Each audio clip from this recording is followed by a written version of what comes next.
தற்போது நம்முடன் மூத்த பத்திரிகையாளர் திரு தராசு ஷாம் அவர்கள் இணைந்திருக்கிறார்கள். சார் வணக்கம். கனிமொழி ராகுல் காந்தி இந்த சந்திப்பு பேச்சுவார்த்தையானது சுமூகமாக நடைபெற்றிருக்கிறது. இதையடுத்து காங்கிரஸ் கேட்கக்கூடிய கூடுதல் தொகுதிகளை திமுக ஒதுக்குவதற்கான வாய்ப்புகள் இருக்கா, இல்ல திமுக தங்களுடைய நிலைப்பாடுல ஸ்ட்ராங்காவே இருப்பாங்க அப்படின்னு எடுத்துக்கலாமா? திமுக கூடுதல் தொகுதிகளை ஒதுக்கினால் திமுகவுக்குள்ளேயே அதிருப்தி வருங்க. என்ன காரணம்னா, ரொம்ப இந்த மேட்ரு ரொம்ப அளவுக்கு அதிகமா போயிடுச்சு.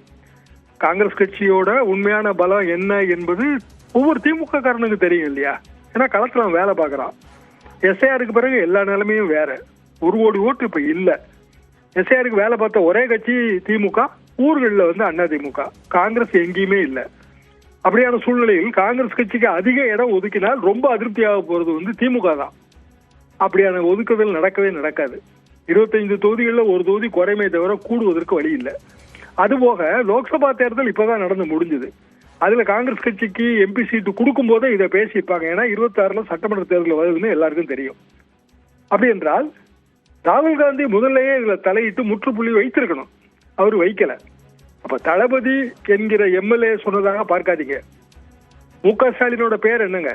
தளபதி மு.க. ஸ்டாலின் தான். தளபதி சொன்னாலும் ஸ்டாலின் சொன்னாலும் ரெண்டும் ஒண்ணுதான். அப்படியான சூழ்நிலையில் நிறைய திமுக தொண்டர்கள் தளபதி சொன்னதில் மகிழ்ச்சி தான் அடைகிறாங்க. அப்போ ரொம்ப அதிக சீட்டு ஒதுக்குனா ரொம்ப டிஸ்கரேஜ் ஆவாங்க. ஸோ இப்ப இருக்கிற கண்டிஷன் என்னன்னா, காங்கிரஸ் கட்சி இதுதான் உங்க நிலைமை, புரிந்து நடந்து கொள்ளுங்கள் என்கிற ஒரு இறுதியான ஒரு கெடு கனிமொழி விதிச்சிருப்பாங்கன்னு தான் நான் நினைக்கிறேன். கூடுதல் தொகுதிக்கோ இல்ல ராஜ்யசபா எம்பி சீட்டுக்கோ வாய்ப்பே இல்லை. சார், இதை காங்கிரஸ் தலைமை ஏத்துக்குமா? இந்த மாதிரி குறைந்த தொகுதிகள் இல்ல திமுக சொல்லக்கூடிய தொகுதிகளை மட்டும் அவங்க அக்செப்ட் பண்ணிக்குவாங்களா? அது மட்டும் இல்லாம இன்னொன்னு, சில கருத்து மோதல்கள் திமுகவை பற்றி காங்கிரஸ்ல இருந்து சில தலைவர்கள் முன்வச்சதை நம்ம பார்த்திருப்போம். அதை பத்தியும் கனிமொழி ராகுல் காந்தி கிட்ட பேசியிருக்கிறதா சொல்றாங்க. அதை பத்தின எதனா ஆலோசனைகள் நடத்தப்படுமா? கனிமொழி எடுப்பது கடைசி கட்ட முயற்சி என்றுதான் நான் நினைக்கிறேன். ராகுல் காந்திக்கான பெர்சனல் ஈக்குவேஷனுக்கு கொடுக்கப்படுகிற மரியாதை. மற்றபடி காங்கிரஸ் கட்சியோட பலம் பலவீனம் எல்லாருக்கும் தெரியும். திமுகவோட பலம் பலவீனமும் எல்லாத்துக்கும் தெரியும். அப்படியான ஒரு சூழலில் ஒருவேளை காங்கிரஸ் கட்சி தாவேகாவோட போறதுன்னு ஒரு முடிவு எடுத்ததாக வைத்துக் கொள்ளுங்க. அப்படின்னா காங்கிரஸ் கட்சி உடையும். திமுக கூட்டணியிலே தொடர்வதாக வைத்துக் கொள்ளுங்கள், அப்பவும் உடையும். ஏன்னா தாவேகாவுக்கு போகணுங்கிற ஒரு அபிலாஷம் நிறைய பேர்ட்ட வந்துருச்சு. நிறைய காங்கிரஸ் தலைவர்களுக்கு இருக்கு, தொண்டர்களுக்கு அது இருக்கு. அப்போ மிகப்பெரிய ஒரு இக்கட்டான சூழல்ல இருக்குது காங்கிரஸ் கட்சி. முற்றுப்புள்ளி முன்பே வைத்திருக்கணும். அமித்ஷா ஒரு வருஷத்துக்கு முன்னாடி அவர் கூட்டணியை முடிவு செய்யறாரு. ஒரு வருஷத்துக்கு முன்னாடி அதிமுக பாஜக இடையில ரொம்ப ஜென்ம பகையா இருந்துச்சு.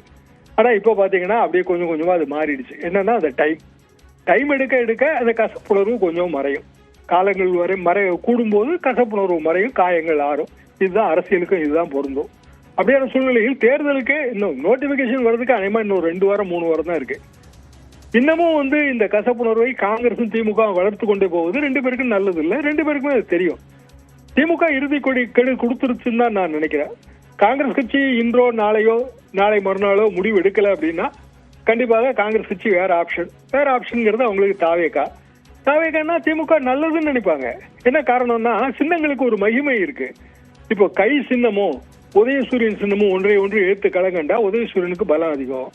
தாமரையும் உதயசூரியனும் ஒன்றை ஒன்று எழுத்து கலகண்டால் உதயசூரியனுக்கு பலம் அதிகம். காங்கிரஸ் கட்சிக்கு 60 தொகுதி கொடுக்கறதா வச்சுங்க தாவேகால, பிஜேபிக்கு 30 தொகுதி கொடுக்கறதா வச்சுங்க அதிமுகல. 60, 30, 90 தொகுதியும் திமுக கைப்பற்ற முயற்சி செய்யும். பெருமளவுக்கு வெற்றியும் பெறும்.